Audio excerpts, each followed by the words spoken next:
Buenas, ¿me escuchan? Sí, se escucha. Les pido si pueden prender la cámara, me han pedido que les pida esto. Por mí no es problema que la tengan apagada, pero por cuestiones de la universidad hay que mantenerla prendida. ¿Estamos grabando? Sí. Bueno, lo que les decía, la RNA polimerasa puede, ¿cuál es la función de la RNA polimerasa? Bioquímicamente, ¿qué está haciendo? Está viendo en su sitio activo de síntesis de nucleótidos, está viendo qué base está por debajo de 3 a 5', la base en el ADN. Si tiene, por ejemplo, una G, tiene que aparear una C, tiene que poner una C. Y poner una C, ¿qué significa? Tanto la ADN como la ADN como la RNA polimerasa lo que hacen es acomodar los nucleótidos para que quede el enlace 5', el fosfato 5', el trifosfato, justo apareado, alineado con el oxidrilo 3' de la base que está, que está en la molécula ya apareada, en el primer, o en la molécula que ya está sintetizada. Son capaces de elongar moléculas. Pero ¿cómo inician? ¿Cómo ponen el primer nucleótido? La RNA polimerasa puede poner el primer nucleótido solo cuando está acomplejada con los factores de iniciación. Entonces, en el momento que está acomplejada con los factores de iniciación, la helicasa abre la hebra de ADN, puede poner el primer ribonucleótido apareado con el nucleótido de ADN que esté por debajo del molde. Una vez que el complejo de iniciación se desarmó y la RNA polimerasa está andando, tiene alta procesividad, la función que tiene es acomodar nucleótidos para que el fosfato 5' quede alineado con el oxidrilo de la base de la cadena que ya estaba sintetizada, haciéndola crecer en un nucleótido. Una vez que eso no ocurre, si este ARN, cuando llega a la terminación, se despega y se desaparea, no va a tener la base necesaria, no va a tener este oxidrilo 3' disponible para elongar para poner nuevos nucleótidos. Y tampoco va a tener la posibilidad de poner un nucleótido de cero, como sí tenía al principio. Al principio, en el momento de la iniciación, sí tenía una capacidad particular de empezar, si ve una base, si ve una C, pone un nucleótido poniendo el primer nucleótido del ARN. Solamente lo puede hacer cuando está con el complejo de iniciación, y como el complejo de iniciación se despega, se desarma cuando se inicia la elongación, cuando llegamos a este punto, si el mensajero se despega de acá, se desaparea por alguna razón, el proceso termina. Ese desaparearse es útil, por ejemplo, está como terminación.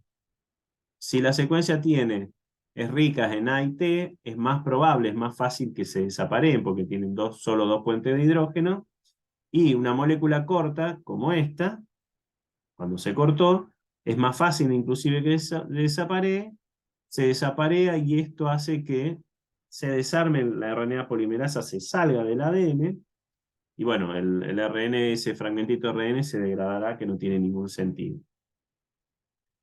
Al ARN mensajero, sí, al ARN que venía siendo transcripto por la RNA polimerasa 2, este factor, el CPSF, en el clivaje va a dejar un oxidrilo 3', el oxidrilo 3' libre, como el último nucleótido. Si recuerdan, el ARN, a diferencia del ADN, en la posición 2, el ARN tiene otro oxidrilo. Tenemos el oxidrilo 2' y el oxidrilo 3'. El 3' es el que interviene en la cadena, en la cadena de nucleótidos. El 2', ese oxidrilo hace que el ARN sea una molécula bastante más inestable. El oxidrilo 2' es capaz de atacar a distintas regiones, digamos, a los fosfatos internos del mensajero, haciendo que se degraden, se autodegraden. La vida media de un ARN es mucho menor que si tenemos misma secuencia de ARN y misma secuencia de ADN, el ADN tiene una vida media mucho más larga. ¿Por qué? Porque no tiene el oxidrilo que produce hidrólisis autocatalítica de la molécula. El oxidrilo 2' va degradando o funciona en reacciones que van degradando a la propia molécula. Entonces, una de las maneras de que la célula tiene de regular la vida media de una molécula de una molécula de ARN mensajero, es agregándole agregándole nucleótidos internos, nucleótidos que no están en la secuencia. Este oxidrilo, algunos genes salen así como están y van a ser procesados. La gran mayoría de los genes que van a terminar siendo ARN mensajeros se llaman poliadenilados porque tienen una secuencia de adeninas al final que se lo pone, hay una polimerasa, es una polimerasa que específicamente encuentra ARNs, el oxidrilo 3' del ARN recién sintetizado y le agrega una cadena que puede ser de 20, 50, 100, 200, 300 A adeninas, riboxiadeninas, alargando el mensajero y es lo que se llama la cola de poli A.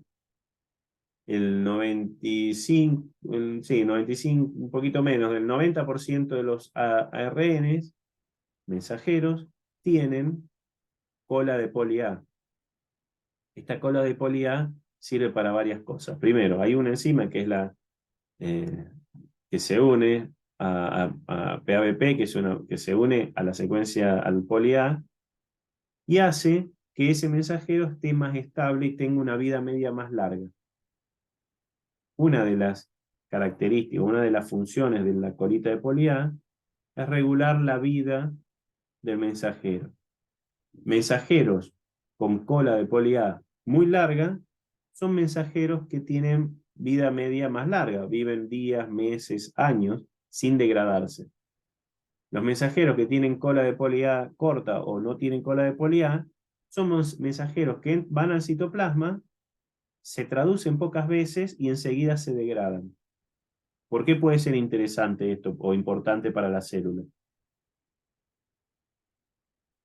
¿Y por qué haría eso la célula, no? Hacer un mensajero que salga y se degrada rápidamente. Para que no se sintetice en mucha cantidad. Para poder regular, podría ser que se sintetice mucha cantidad, que sea cuando salga rápida, en cantidad, ese mensajero sea traducido muchas veces y se produzca una buena cantidad de proteína. Lo que es importante, el tiempo de la molécula, el tiempo de vida media de la molécula, es para ver cómo son las reacciones. Si de repente un mensajero se queda mucho tiempo y el gen se apaga, es decir, no hay más nuevos mensajeros,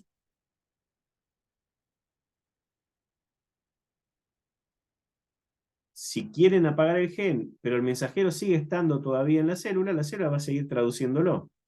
Hasta que se degrade va a haber esa proteína.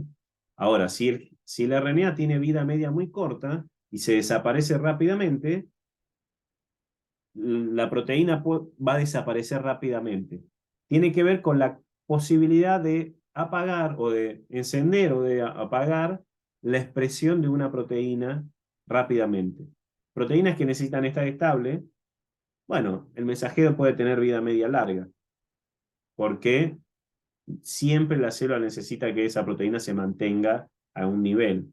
Pero proteínas, por ejemplo, que tengan que ver con síntesis de ADN. La síntesis de ADN tiene que empezar y terminar en un determinado momento. O la mitosis. Recuerden la mitosis que llegan a la mitosis, a la metafase, y de repente los cromosomas se tienen que separar para cada célula, para cada placa ecuatorial. Ese separarse implica un montón de proteínas que se activan en ese momento, y que están en ese momento y desaparecen en ese momento. Y es un periodo muy cortito. Si yo tuviera un mensajero que nunca se va a ser traducido, que nunca desaparece, va a ser traducido por mucho tiempo y la proteína no podría bajar en cantidad. Pero si yo estoy haciendo mensajeros nuevos que así como aparecen se van degradando, el momento que yo dejo de hacerlo, desaparecen rápidamente. Tiene que ver con la velocidad de caída o de aumento del control de la expresión de la proteína. Además, esta cola de poli-A y algunas secuencias que están por acá arriba también, que son secuencias que no se traducen, son especiales o son específicas para que el mensajero vaya a un determinado lugar. Porque ¿para qué hacemos un RNA mensajero? Para que sea traducido a proteína. Imagínense que fuera una neurona motora que mueve un músculo del dedo gordo del pie. La neurona está en la médula ósea. El cuerpo de la neurona está ahí, los genes están ahí adentro, en la médula espinal, perdón. Está en la médula espinal. El cuerpo de la neurona está en la médula espinal. Ahí está el ADN, el ARN que expresa un gen que tenga que ser, cuya función proteica tiene que ocurrir en el extremo del axón que está inervando el músculo del dedo gordo del pie. Pero no en otro lado. Lo que pasa habitualmente es que el gen se expresa en el núcleo, el ARN se procesa, sale del núcleo y no se traduce ahí. Se empaqueta y se transporta hacia el extremo del axón, por ejemplo. Y en ese lugar se traduce la proteína. ¿Por qué? Si yo tradujera la proteína en el cuerpo de la neurona, después la tengo que llevar hasta al extremo. Y ese llevarlo al extremo, llevarlo al axón, podría pasar de que de repente la proteína, no sé, se quede en la mitad y su función la haga a la mitad del axón. Y en esa mitad estaría activando otro músculo, que no es el que estaba en el extremo. Entonces, para asegurarse, las células movilizan los ARN mensajeros, los llevan al lugar donde tiene que ser traducida la proteína que va a funcionar en ese lugar. Otro ejemplo de esto es los mensajeros que se acumulan en el óvulo. Las primeras divisiones después de la fecundación son mucho más rápidas, duran entre 2 y 6 horas, no duran las 24 horas que duran habitualmente en las células normales o adultas. Entre 2 y 6 horas ya se están dividiendo. Entonces y de hecho las primeras son rondas de divisiones continuas, se divide, sintetiza, se vuelven a dividir. Pero se tienen que hacer proteínas nuevas al principio. Cuando está sintetizando y cuando se está dividiendo, la célula no está expresando genes, o baja la expresión de genes. ¿De dónde salen las nuevas proteínas que se tienen que generar para las primeras divisiones, para las primeras células? Bueno, en la formación del óvulo, y por eso es tan grande, se quedan pegados en distintas posiciones dentro del óvulo, quedan acomplejados ARN mensajeros que están unidos a proteínas que lo mantienen plegados de manera que no se traduzcan en distintos lados. Por más que uno ve al óvulo como una esfera, algunos lugares tienen algunos tipos de mensajeros, en esa esfera tienen algunos tipos de mensajeros, y en otros lugares otros tipos de mensajeros. De manera que cuando ocurren las divisiones, las células hijas no son exactamente iguales. Tienen ARN mensajeros diferentes, una en cada lado, que van a dar proteínas diferentes, que van a dar células con características diferentes. Por ejemplo, células que van a ser más anteriores o células que van a ser posteriores. Y a partir de ahí se va a desarrollar el eje anterior-posterior en el embrión. Eso, ¿cómo está regulado? Está regulado justamente por la secuencia de poli A y por secuencias que hay en la región no traducible que hacen que los ARN sean llevados a lugares específicos donde va a ocurrir la transcripción, la traducción, donde lugares y tiempos específicos, que pueden estar en el lugar pero mantenerse acomplejados y no ser traducidos hasta que ocurra algo.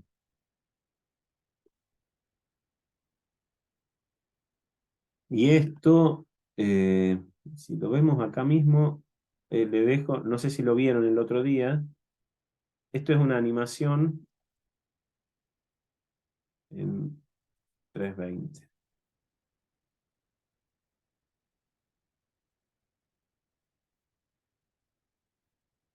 Esto es replicación.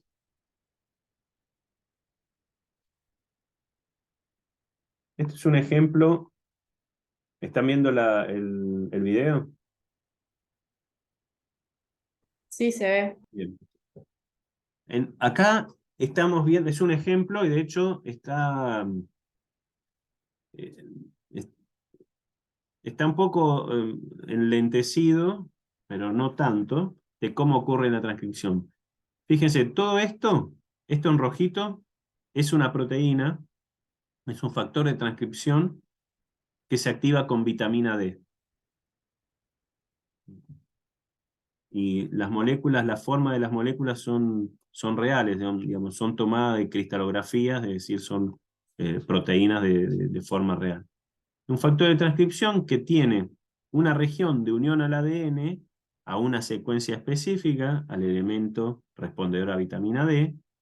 Este es el receptor de vitamina D, que no hace nada si no está la vitamina D. Estos son todos el TF2D, todos los factores de transcripción basales, o varios de los de factores de transcripción basales, que se unen, por ejemplo, iniciada por TBP, a la región del promotor. No se alcanza a ver, pero esto es un dímero. Hay uno de cada lado. Es muy similar, el receptor de la vitamina D es muy similar a lo que hablamos del receptor de estrógeno. Hay uno por atrás y uno por delante, y los dos, cada uno reconoce una partecita del ADN. Cuando llegue la vitamina D y se une, produce un cambio conformacional en estos receptores, que a su vez generan cambios conformacionales en el resto de los TF2, que van haciendo. Fíjense el tamaño, los TF2, el complejo, la holoenzima del factor de la transcripción, el complejo es enorme, la ARN polimerasa es bastante más chica, perdón, la RNA polimerasa es bastante más chica,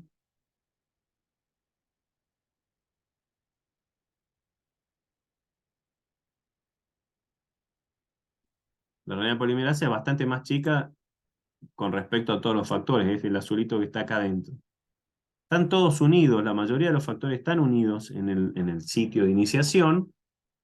Cuando ocurre algún cambio particular, como por ejemplo que aparezca la vitamina D, este factor de transcripción activa a los factores de transcripción basales que hacen que la RNA polimerasa empiece a transcribir. Y empieza a transcribir más o menos a esta velocidad, un poquito más de esto. Y va transcribiendo, lo único que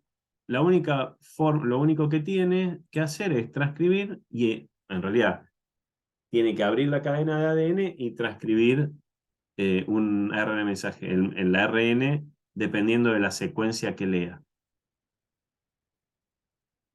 Y esto también está como un cuarto, pero ahora vamos a verlo, inclusive está pasado. Va haciendo exactamente esto. Los 17 nucleótidos que están abiertos, por debajo va pasando el ADN y va agregando uno. Esto sería más o menos 40 por segundo, es esta velocidad. Esta es la velocidad real con la cual la RNA polimerasa es capaz de transcribir una secuencia de ADN. Así que bueno, Después les voy a pasar les voy a pasar esto, les voy a pedir que completen esta tablita como parte de una especie de TP, que busquen exactamente qué son estos SP1, MIC, qué hacen, cuál es la función, y algún otro elemento más eh, que está involucrado en la transcripción, o el inicio de la transcripción particularmente. ¿Alguna duda, alguna consulta con esto que estamos viendo? No, no. ¿Lo han podido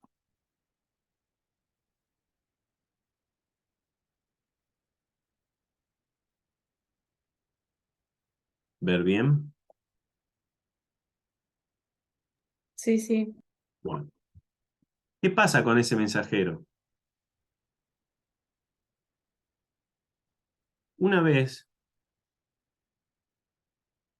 esta es el, el transcripción 3 que le subí. Una vez que es el 04 de ARN. Una vez que ese mensajero salió,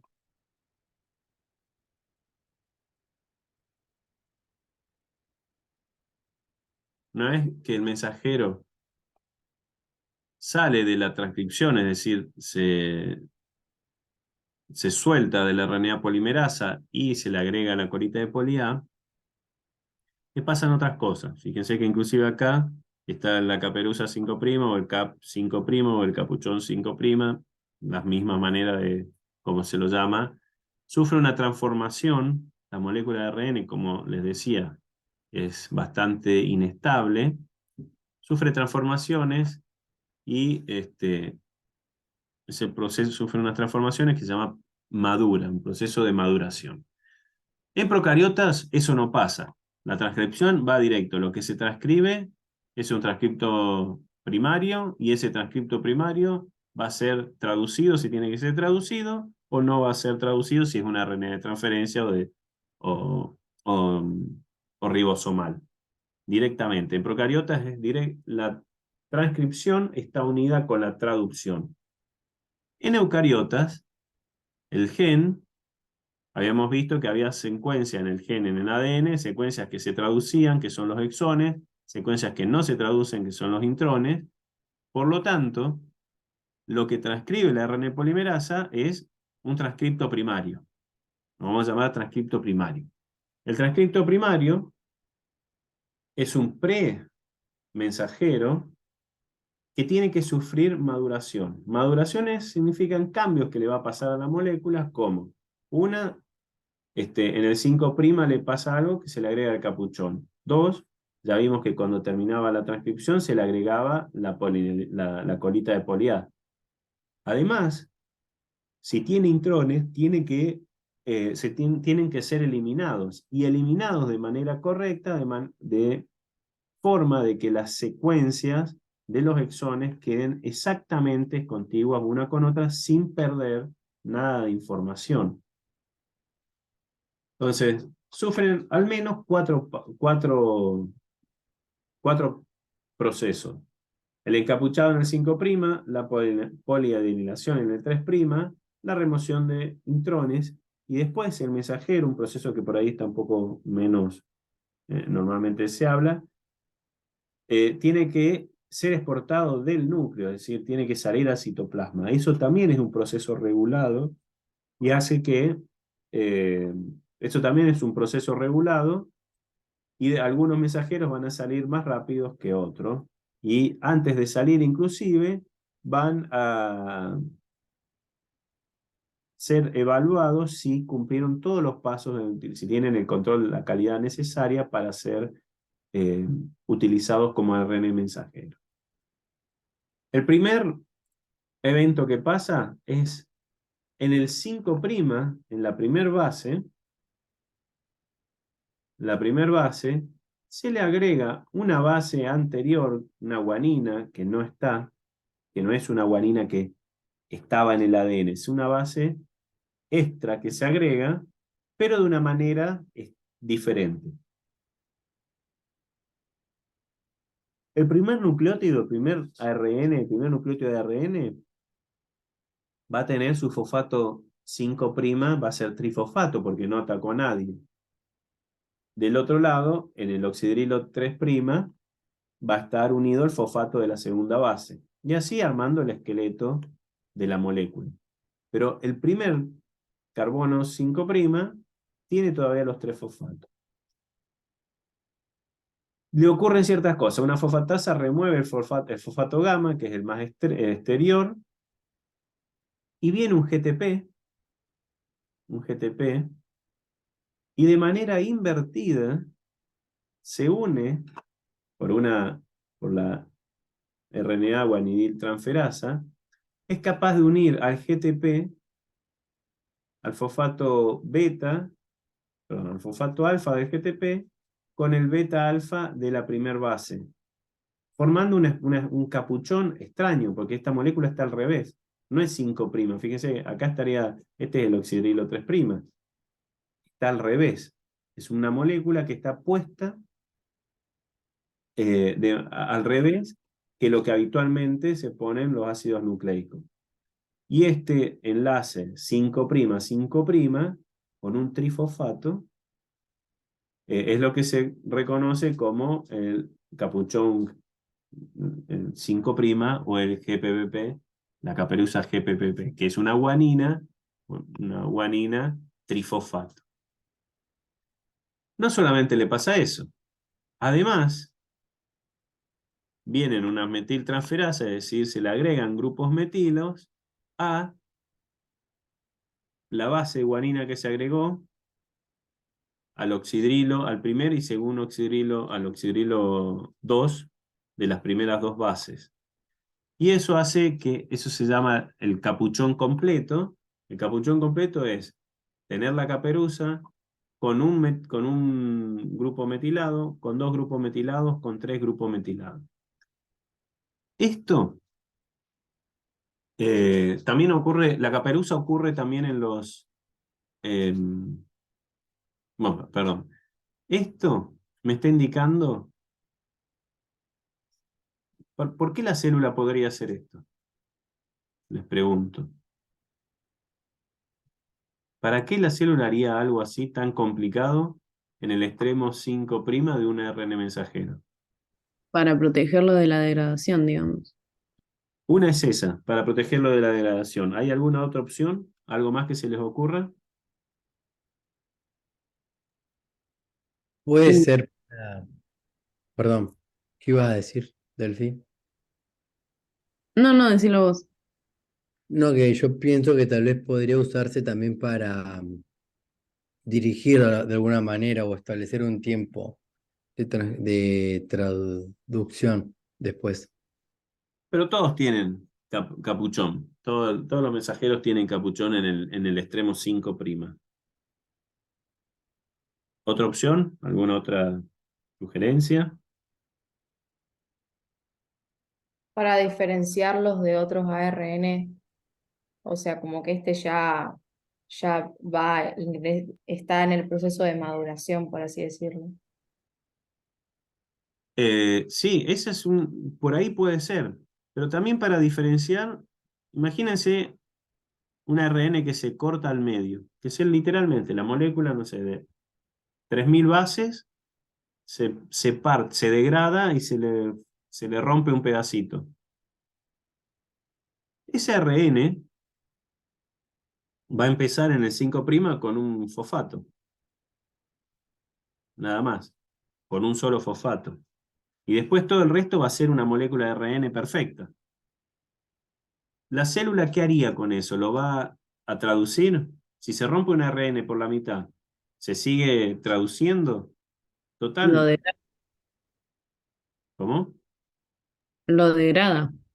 Lo degrada, pero supongamos que no lo degrade, porque no es una cuestión, no es que se degrada automático, también se mantiene un tiempo, no es que es Es que en automática la realidad degradación. el CAP nos sirve también para que ese ARN mensajero sea reconocido por el ribosoma. Exactamente, sirve para diferenciar moléculas de ARN cualquiera y moléculas de ARN mensajeros.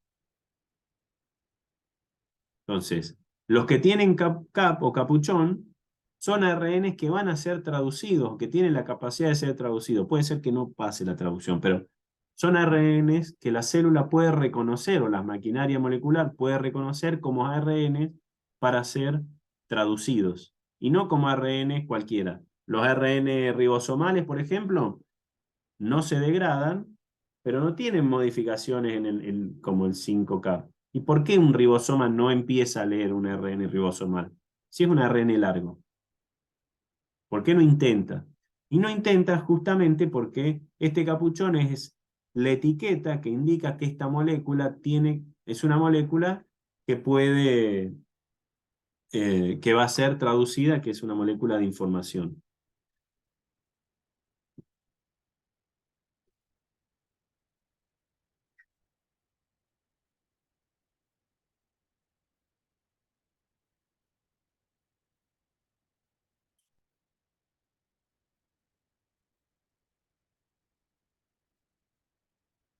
Y ese, bueno, eso es una vez primero, el capuchón que se le pone la 7-metilguanina, después, esto también está regulado y sirve, es una señal que le indica a la ARN polimerasa que tiene que avanzar. Cuando está hiperfosforilada, existen otros factores que se agregan a ese complejo de iniciación. Justo en el momento que pasa de complejo de iniciación a complejo de elongación, o en el momento de la iniciación a la elongación, hay otros factores, por ejemplo, que son las metilasas, que solamente se activan cuando ya se transcribieron entre 25 y 30 nucleótidos. Estas las metilasas, son las que metilan al capuchón. Entonces, cuando la RNA polimerasa empieza a transcribir, cuando todavía está en el complejo de iniciación, que hace poquitos RNA, esos RNA o RNAs cortitos, esos RNA no tienen capuchón. Cuando empieza la elongación y ya se movió bastante, como 20, 30 nucleótidos, y hizo un RNA de 20, 30 nucleótidos, se activan las metilasas, como todavía está cerca esos nucleótidos, metilan, indicando que ese mensajero, esa molécula naciente, ese es el extremo 5' de una molécula naciente que tiene que ser procesada para hacer ARN mensajero.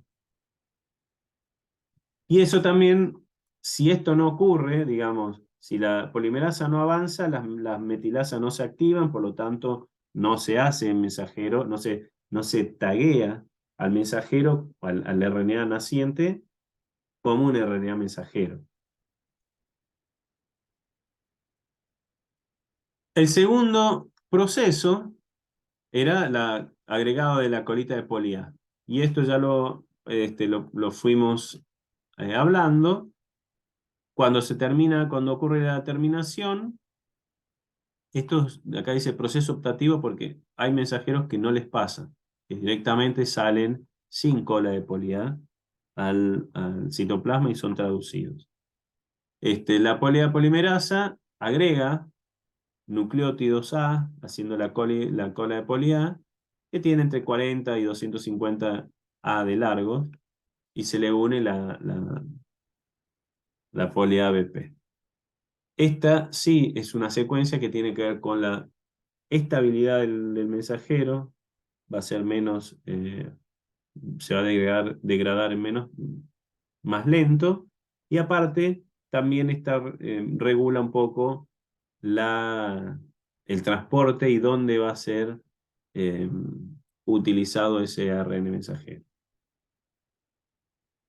El tercer evento que va a ocurrir es la remoción de los intrones, y esto tiene que ser perfecto. Los intrones, dependiendo, hay genes que, por ejemplo, que no tienen intrones, SOS4, que es un factor de transcripción, que es un factor de desarrollo, no tiene directamente el mensajero, así como sale, es un solo exón. La titina tiene más de 100, La titina es una molécula, es una proteína gigante que está en los cardiomiocitos, que sirve para que los cardiomiocitos no se desarmen unos de otros. Imagínense, los cardiomiocitos son moléculas musculares que están constantemente, son del corazón, constantemente contrayéndose. No se pueden separar. Si se separan, dan problemas cardíacos. De hecho, muchos de los problemas de cardiopatías tienen que ver porque alguno de estos 100 intrones no se removió de manera correcta. Y algunos intrones son muy cortitos. Pueden ser 5 o 10 bases u 800.000. Entonces, haciendo que el gen esté totalmente desparramado. Por ejemplo, el gen de la beta-globina tiene solo 3 exones. El gen completo en tamaño son 2000 pares de bases, desde inicio hasta fin, desde donde está el inicio de la transcripción hasta el terminador, son alrededor de 2000 pares de bases. El factor 8, el factor 9, factor de coagulación 9, ocupa 200.000 pares de base en el ADN y tiene 26 exones y 26 exones y 25 intrones.